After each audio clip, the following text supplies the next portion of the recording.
Les vraies voix Sud Radio. 3 mots dans l'actu, Félix, qui sont chantier, bracelet et tatoueuse. Le Sénat adopte une proposition de loi de validation pour l'autoroute A69 entre Castres et Toulouse. Un texte pour faire reprendre le chantier interrompu par le tribunal administratif. Certains se font offrir un bracelet pour leur anniversaire. D'autres, au contraire, se le font enlever. Nicolas Sarkozy s'est fait retirer aujourd'hui son bracelet électronique, régime de libération conditionnelle lié à son âge, 70 ans. Et puis elle est surnommée la tatoueuse du 15 de France. Les rugbymen lui offraient des maillots, des ballons, des shorts en échange de ses tatouages. Célia Polazzo vend ses trésors aux enchères demain. Les vraies voix Sud Radio. Va-t-on vers un tête-à-queue dans le dossier de l'A69 ? Pour rappel, le tribunal administratif de Toulouse avait interrompu les travaux déjà bien entamés de cet axe d'une 50aine de kilomètres entre Castres et Toulouse. L'atteinte à l'environnement n'était pas proportionnée aux gains attendus sur le temps de trajet, selon la justice.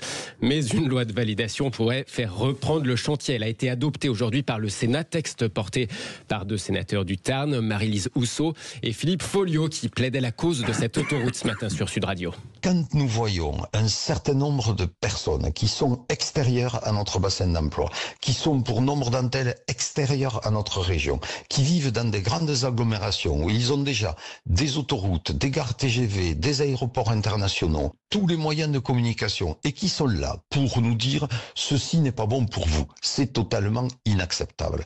Finalement, il y aurait 2 France, une France qui aurait le droit à être connectée au monde et puis il y aurait une France rurale où nous serions des bouseux, si vous me permettez l'expression, et puis nous on devrait vivre un petit peu à l'écart du monde. Le sénateur centriste du Tarn, Philippe Folliot, avec Maxime Liédo dans le Grand Matin Sud Radio. Et justement, je le disais, deuxième mot, bracelet. Nicolas Sarkozy s'est fait retirer donc son bracelet électronique aujourd'hui. Il a eu 70 ans le 28 janvier, pouvait donc réclamer une libération conditionnelle avant la moitié de sa peine ferme d'1 an. C'est désormais chose faite. Un joyeux anniversaire en retard de la part du juge d'application des peines. Plus de bracelet à la cheville pour l'ancien chef de l'État. Pour rappel, ce régime de la peine ferme sous bracelet limitait ses possibilités de déplacement en dehors de la journée entre 8h et 20h, 21h30 au moment du procès de l'affaire libyenne. Autre dossier pour lequel une décision doit être prononcée en septembre.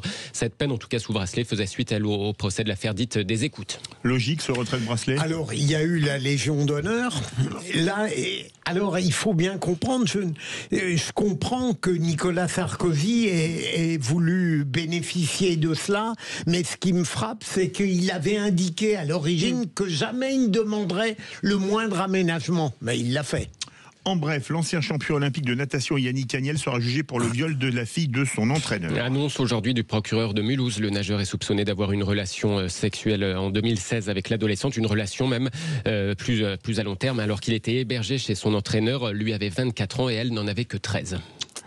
Et le troisième mot, tatoueuse, avec cette étonnante vente aux enchères demain à Neuilly-sur-Seine. La tatoueuse du 15 de France écoule ses trésors, des maillots, des shorts, des ballons liés au rugby de haut niveau. Il y a aussi quelques pépites liées au foot, comme un maillot de Laurent Blanc. Pendant des années, Célia Polazzo, tatoueuse prisée notamment donc des rugbymen, échangeait ses tatouages contre ce genre de reliques. Elle en a accumulé tellement qu'elle avait même un temps ouvert un musée du rugby à Bayonne, qu'elle a depuis fermé faute de temps. François Thierry, expert sport à la maison de vente aux enchères à Gutz, nous donne quelques exemples de ces trésors qui seront mis en vente demain. Un tableau avec les maillots portés des 6 capitaines du tournoi destination en 2001. Fabien Pelouse, Keith Wood, Martin Johnson. Les maillots portés des matchs du tournoi destination.